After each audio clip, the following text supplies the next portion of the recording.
think I'm going out live. I think so. Let me make sure I send this out to Facebook, and this is going out to YouTube and everything. If you're there, chat in. Let me know somebody's watching. I didn't advertise this or plan this. No names coming up so far.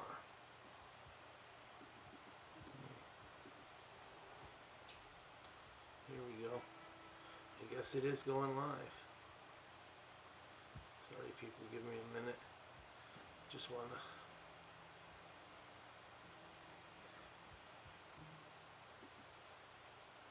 make sure this is going out to people.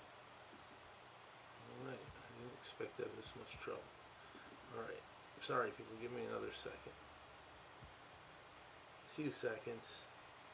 Just want to, oh, I got some likes already. Looks like somebody's watching me. Oh, I got 3 watching. Okay, let's see if we can get more than that. Here, put it on Facebook.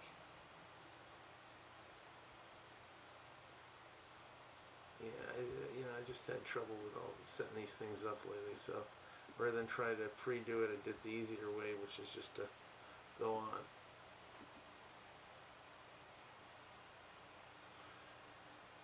Alright, hi. Haven't seen you in a few weeks. Came back from my thing. Alright, there we go.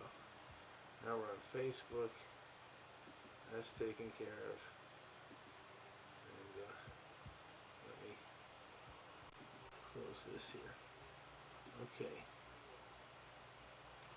2 watching. Looks like somebody left already.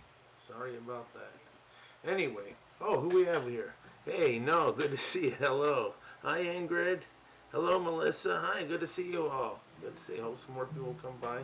Yeah, so I thought something I was planning on doing a while ago, I would do a show about venues, because I've gone to so many concerts and sporting events. I don't know if I have them downstairs, so it's kind of, my tickets of concerts are that thick, my sports that thick, museums, things I've gone to. And I thought, what if I just did a show talking about one venue and what I did there? And I thought about Shoreline up in Mountain View in the Bay Area, but I've been there 51 times, and that's too many. And, you know, the Broome County Arena in Binghamton I've been to too much, but not too, some exciting stuff. But I thought, some place where I've only been to, a handful of times, but each one's a pretty, well, some of them are good stories. Talk about the LA Forum and some of the things I did there over the years. First, I just thought I'd play a song, though. Little Tom Petty. I wasn't the hugest Tom Petty fan, but I always liked him in high school. The first few albums came out, and actually I wouldn't have become friends with Zoltan Mako and Mark Mastrangelo probably without that album, which is another story. Then I finally saw him 4th of July 1986 in Buffalo, New York at the Rich Stadium. It was when he was touring with Dylan. It was Dylan and Petty and Grateful Dead. It was a great show. And then I just happened to be driving by Shoreline when he was playing one night in, I guess it was the 2000s.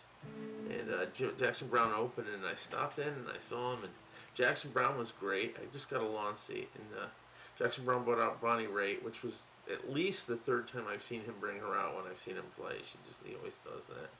And then Petty came out, and I just thought his band was pretty weak that time. I really liked them in '86. They were tight, but everything just sounded like they were going right from the record, and I can't stand that kind of thing. So after 3 songs, I left. I kind of regret I didn't see him again, because I do really like him. And I just remember the 2 albums that came out that I really liked. '89 was Full Moon Fever. I think that was without the Heartbreakers. Then I guess it was in '94, I think, he did Wildflowers. And one of the songs off that I used to play a lot. And so the day he died, in '17, I walk into school, and Brian Chow and Cripe are sitting there. We were all art teachers at that point. We still are all art teachers, but not all in the same place anymore. And I just remember Brian said we should play a Tom Petty song. And I sat down and I played the one I like to play the most, and we played this one. You're So Bad off the Full Moon Fever. I'm using the SG Junior. Going through the Fender rank. My sister got lucky, married a yuppie, took him for all he was worth. Now she's a swinger, dating a singer. I can't decide which is worse, but not me, baby. I got you to save me. Oh, you're so bad, best thing I ever had in a world gone mad. You're so bad. My sister's ex-husband can't get no loving, walks around dog-faced and hurt, head full of nothing, the head's in the oven. I can't decide what is worse, but not me, baby. I got you to save me. You're so bad, best thing I ever had in a world gone mad. You're so bad.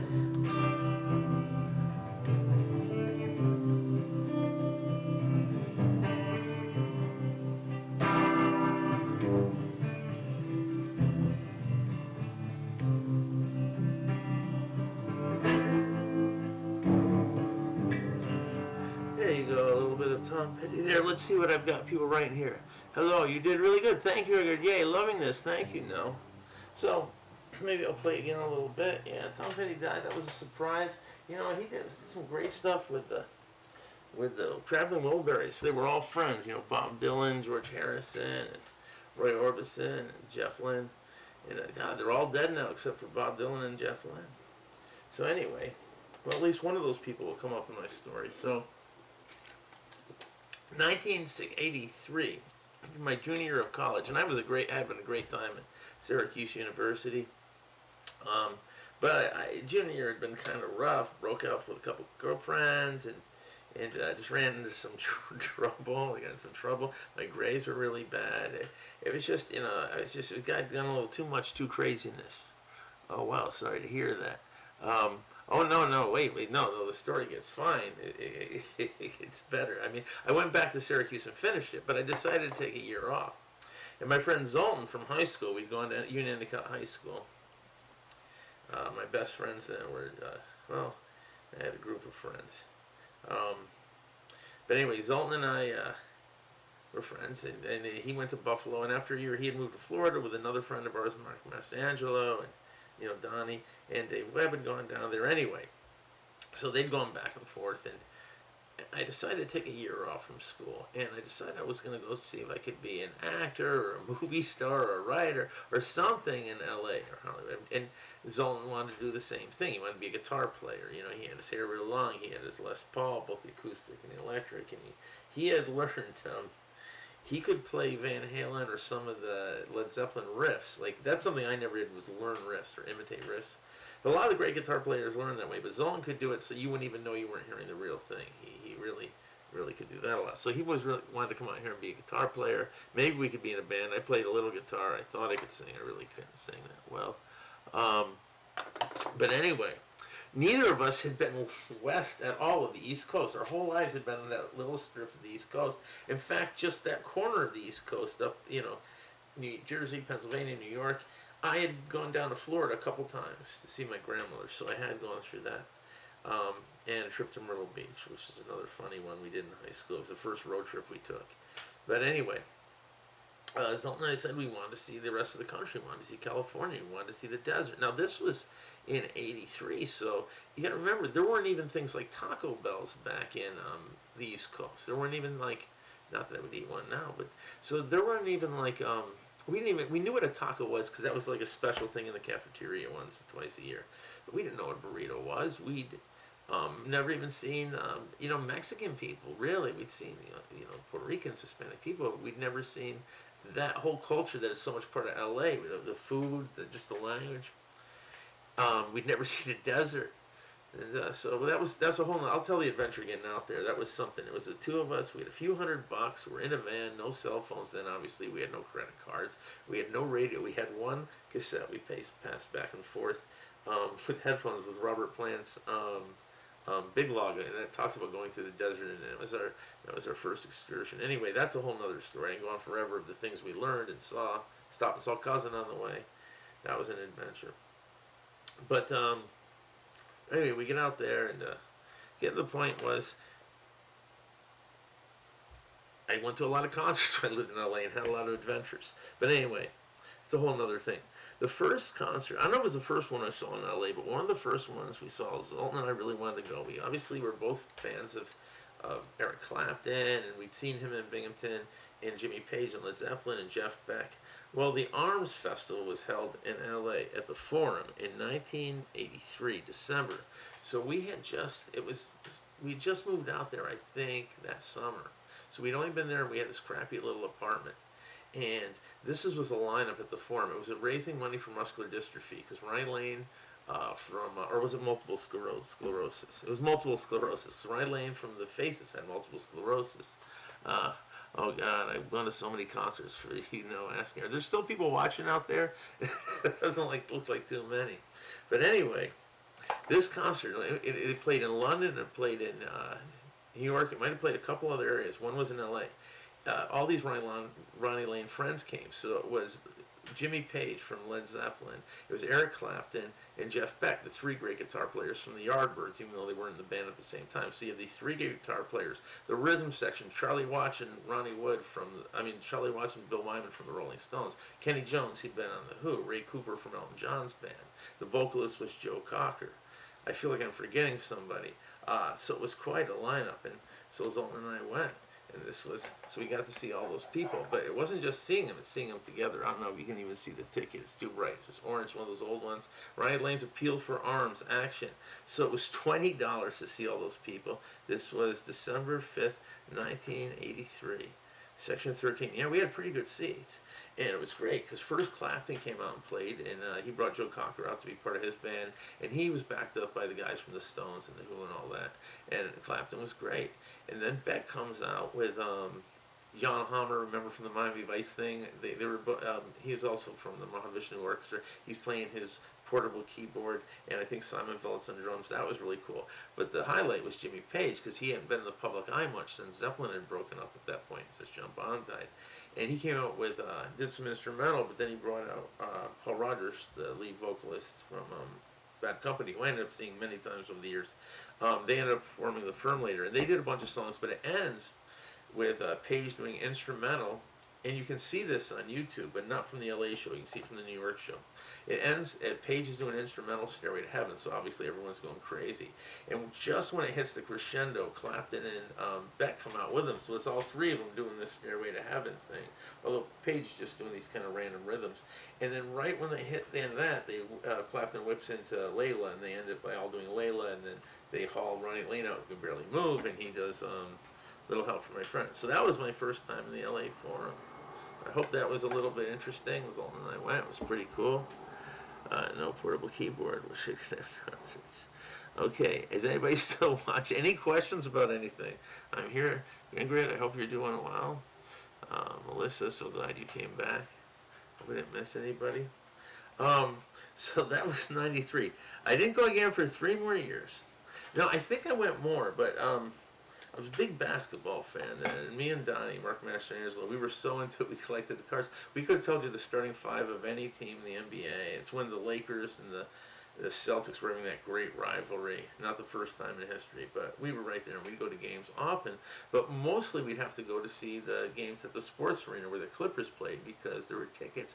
Getting to see the LA Lakers play at the Forum was a harder ticket. That's where all the celebrities were, like Jack Nicholson. And I'm sorry, I don't mean to interrupt, but this is somebody who usually reports on my show.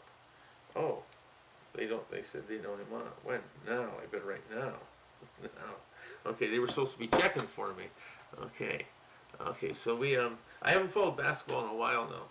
So anyway, we'd go see games, and I know I only have 2 tickets here to see the Lakers, but I know we went more than that. So I think we got a lot of comp passes and things. This was when the New Jersey Nets game. This game is special to me because the hero at Syracuse, the point guard when I went there, was Pearl Washington. He ended up dying of brain tumor.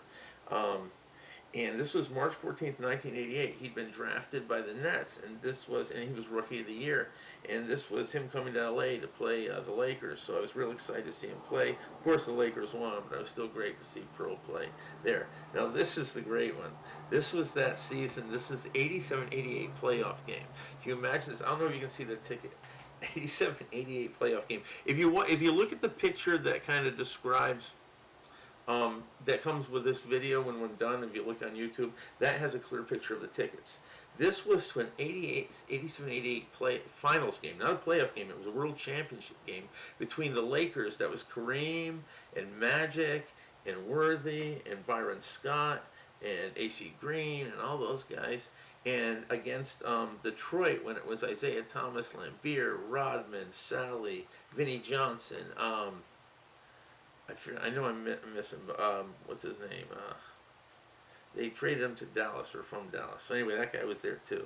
But anyway, so here it was $23. You know, the cheapest seat now, this was 88, so what are we now? We're 21, 31, 33 years later. The cheapest seat for a finals game's got to be close to $1,000 now. So anyway, we couldn't get tickets, so we got these through a scalping agency at $87 each, and we're way up high. That couldn't even get you in the door now, but we thought we paid so much money. But it was the first game of this finals game, and it was the last year that the Lakers won the championship for a while, and Detroit won the following year, but the Lakers lost that game. And here's the crazy thing. So we're up there in our seats, way up here, and we're watching the first half of the game, and I say, you know, the Lakers where all the celebrities would come watch the games and everything. And I said to Donnie, I go, I bet we could get down to the floor. What questions do I have here, Matt? Kareem, okay, is this live? Yes, this is live, F0GX. It is live. So I said to Donnie, I bet we can get down to the floor. This is the biggest event in the world. Remember, this is being shown worldwide. It's probably the hottest ticket in town. It's the Kareem team. It's that team, Magic. And we just walk down. We keep walking down. No one stops us. It gets halftime, and we walk all the way down to the floor, and nobody stops us. I swear, this is 1988. So we were like, I was about to turn 20. I was 24. Yeah. No, I was 25. And Donnie was probably 25, 26. And we're standing there, no one's stopping us. And it's happening, there's celebrities all around us, and nobody's noticed us. We're not dressed special, we're dressed in our shorts and our t-shirts. And I go, oh my God, this is crazy. And he goes, yeah. And it's even getting us a little nervous. I go, I bet we could walk, it's halftime. I go, I bet we could walk down to the locker room and no one can stop us. Donnie goes, okay. We start walking into where they go down at halftime. No one's stopping us. We're just walking down, walking. This is an NBA Finals game, first game. Can you believe this is a security? And I'm saying, Donnie, imagine we run into Nicholson because he wasn't in his seat, and I knew he was allowed to go down there at halftime. Just when I say that, Jack Nicholson and a friend of his come walking the other way up towards us. Nicholson looks so fat. And I jumped in front of him, and other celebrities have done this to me. It's some trick they learned. I swear I was right in front of him. I go, Jack! And next thing I know, he's behind me. And I don't know, Jerry Garcia did the same thing to me once. I wasn't so violent in his face. I just said, hey, Jerry. But anyway, so I turn around. He's gone. His friend's laughing at us. So let me see. Some more questions about this. No one stopped you guys. Yeah, it's crazy. So we decide, rather than keep going to the locker room, it's getting too scary. Like, I don't know if you can understand, but we were getting real nervous. We decide to go back up. The game's starting. We're in line with all these celebrities being pushed back to the VIP seats. Pat O'Brien, that skinny guy who was not the old actor, the guy who was the announcer for, I think he did sports, but he ended up doing entertainment shows. I pushed him into Donnie. And I remember Carson, the owner of the Mavericks, with that hat. He's between us, and we're laughing. And the game starts, and we're standing courtside, and no one's bugging us. And when you watch it on TV, I always think, okay, Magic's probably my size, Kareem's a little taller, Isaiah's short. No, you're standing there, Isaiah's huge, Magic's huger, Kareem is really, really huge. We ended up, after about 5 minutes into the second half, we just go back to our seats way up here, just because no one stopped us, no one threw us out. It just became too nerve-wracking, like standing there. Let me see any more comments. How many games have you been to in your life? Like I said, I've got a stack of sports tickets this high and a stack of concert tickets this high. I can't count. Plus, all the years I worked at the Carrier Dome in Syracuse back in the mid-'80s, I saw all those Big East teams, without tickets for years. Okay, next story I have is the next year, 1988. I went to the Forum. I was seeing the Grateful Dead a lot then. I mean, just a real lot. Just everywhere I could. And they were playing the Forum. Now the Forum, remember, it's called the LA. I call it LA Forum because it's had so many names. At that point, it was called the Great Western Forum because I guess Great Western Bank owned it at that point. But these stupid things switch names. I wish they just go back to classic names for stadiums. But anyway, the Dead were playing there. It was in Inglewood. I think it might even be Orange County. Is Inglewood? I don't know. You see anybody else out there? Can you imagine doing that today? Crazy. You know what? F-Zero at GX and no. Yeah, all the tickets do it straight behind them. I don't know if it is impossible to do things because I still get away with stupid things like just walking into. It's easier when you're older though. It's harder when you're a kid. But even as a kid, I would just find my way to scramble into most things. Yeah, someday I'll do that. I'll do a story on how I got into things there's no way I should have gotten into because it's happened to me a lot. But anyway, so the Dead were doing 3 nights at the LA Forum, and I'd probably seen the Dead probably close to 40, 50 times at this point, or a lot. Brent was still alive. It was probably my favorite incarnation of the band, and they got the multicolors for each night. Green was Friday, Saturday was orange, and Sunday was brown. Presented by Bill Graham. Now, Bill Graham, remember, was the promoter. You guys aren't seeing anything on these tickets right there. You go. Bill Graham was the promoter, the famous promoter. The Fillmore. My first ticket I bought by hand in the Bay Area was from him personally at Shoreline. I'll tell that story sometime when I talk about Shoreline. Anyway, this is a couple years before he died. Anyway, so I was excited, and all 3 nights were great. Now, Bill Walton, the famous center, Hall of Fame center from UCLA, the championship guy, who then went on to play for Portland and was with the Celtics, was also a famous Deadhead. He went with him to Egypt. He loved him, was crazy about him. He's still wrapped up in their lives. I've seen him at many shows. That was the first show I went to him at. And I remember him I saw him talking to somebody. He was up near the stage. I went up and said, "Hey, can I shake your hand?" He just gave me the meanest look, like he did not want to be bothered. And then he finally did it. And so I said, "Oh man, I'm nervous." Later, I got hired by his scrimmage coach from UCLA, who was an administrator at one of the high schools I worked at, and he knew him. And so next time I ran into him at Shoreline, I said, "Hey, we have a mutual friend." And I was able to talk to him, and he was really nice to me that time. Because he was somebody he respected, I was friends with. And I've seen him many times since then. One time just wandering around in the days in the fog of this field of Oregon at a show. And I've seen him at Dylan shows too. Anyway, so that was the first night. Second night there, this was the cool. I remember Donnie trying to convince him to go. He goes, "Watch, there's going to be guest stars." And I'm not going. I go, "You're right. For some reason I knew because it was LA there would be guest stars. Or maybe I'm getting these nights mixed up. I think it was the last night actually this happened. It was Sunday night. Yeah, Sunday night.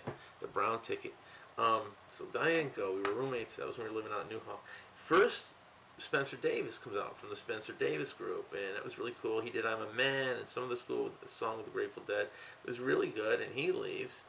And then that A. Arto guy who did all that weird percussion with Miles Davis comes out. I never really liked him with Miles Davis or the Dead, but he's there.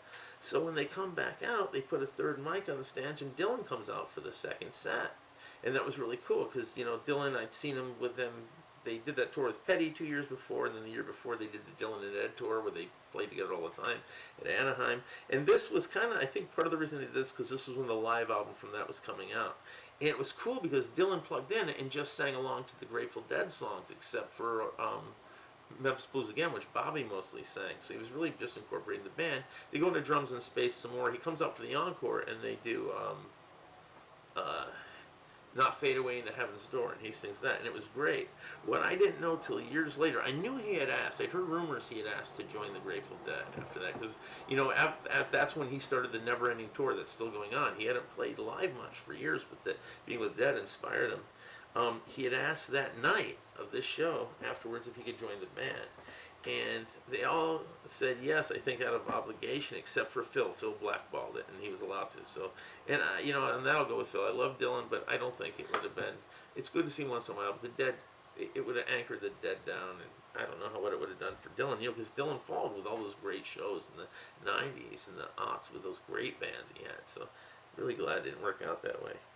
I didn't go back, and I'd moved back east and back and forth a couple times at this point. I didn't go back to 1996 again with Zoltan to see the Who perform Quadrophenia. And I think this was when they had Simon Phillips on drums again, not Kenny Jones.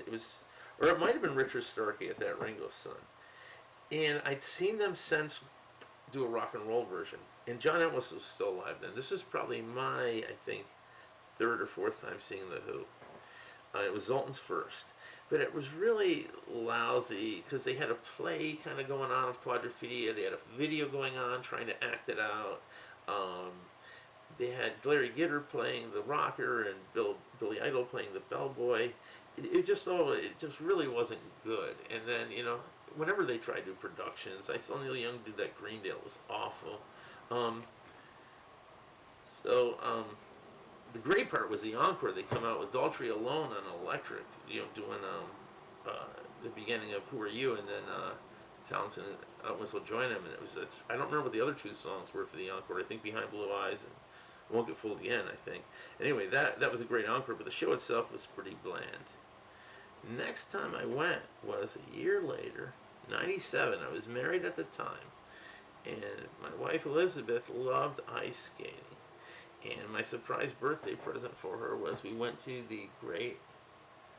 we were divorced probably about 8 months after that, went to the Great Western Forum, and she was real happy. She cried when she got the tickets, where it was an ice show with that Yamaguchi, and who's that guy with the big balding head, and and there was anybody had heard of at the time was there. Those are the only ones I can remember. It was all the skaters, not the two that kept hitting each other on the knees with mallets. Those two weren't there, but it was fun, and another couple of went with us. That was a friend of ours, close friends of ours. We all went. We had a nice time. That was really cool. Just something different to see there. Let me see. All these tickets have cool stories. Rude. Why do you have to be so stuck up? Any celebrities that were kinder? I have celebrities in my life that were were very friendly with me. That I've had good relationships with, but I've had some that because I was a jerk wanted to fight me, and some were jerks to me. I mean, I've had really weird situations with lots of celebrities in life because I lived in LA, I live in New York, and I do a lot of things. I go to events. I don't know. I even had. Do you know who was in my class? You know who Drew Barrymore was? She was a student when I was a sub teacher, and I was a teacher twice at Cal Prep. She was in classes I subbed for. But just at shows I run into people. But in real life I've met a few people too. I mean, not just being at shows and stuff. But nobody. I mean, I've met a lot of big names like Kurt Vonnegut, but I've not really got to know anybody that was a big name. I know people who know people who are big names, but I don't count that. Anyway, so then I didn't go again for a long, long time. That was 97. And I moved again back east, moved again out here. And it was 12 years later, 2009, I was living in my condo. So I'd had this condo for 2 years where I am now. And Donnie came out to visit, and I'd gotten tickets for us to see the Dead. This was probably my least post-Jerry Garcia version of the band because they got the stupid guitar player from the Dead tribute band, Dark Star Orchestra, to be their guy, which I thought was tacky. That didn't last too long. I'm glad they replaced him with John Mayer.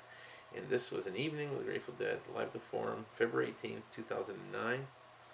And Donnie liked it. And it's funny that we went to that one because when we got back up here, that was in LA, they were playing a Shoreline a night or later. And I don't know if it was because I had to work or what was going on, but I didn't go. And I dropped him off and he worked his way back himself. He went. I didn't see that show.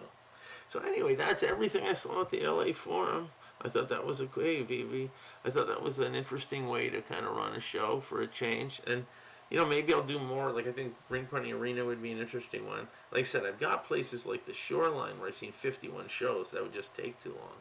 And, I mean, Oakland Coliseum. And, You know, someplace like Madison Square Garden, you know, I have a limited number of things I've seen there.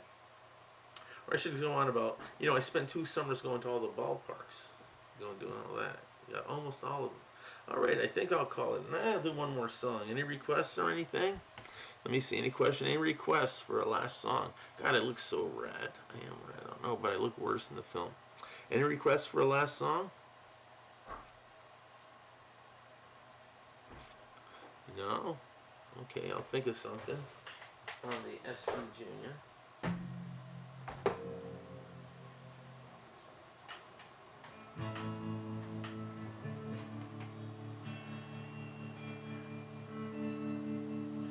Let me see this Who song. Wait, who's saying something there?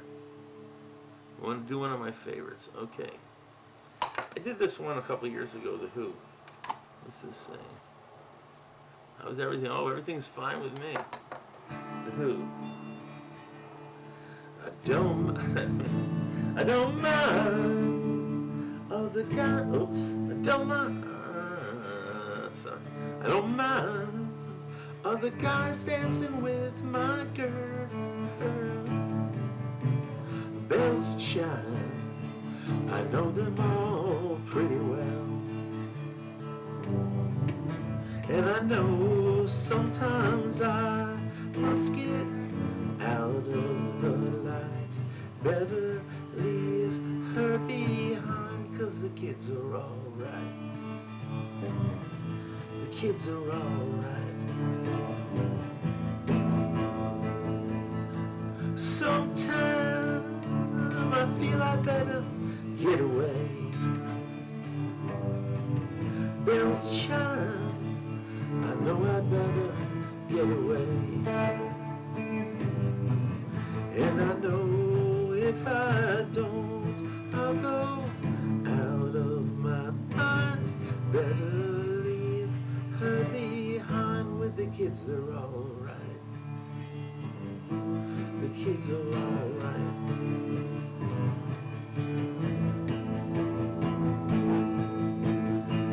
I know if I go, things will be a lot better for her. I had things planned, but her folks wouldn't let her. Sometimes I feel I better get away. Bells chime, I know I better get away. And I know if I don't, I'll go out of my mind. Better leave her behind. With the kids, they're alright. The kids are alright.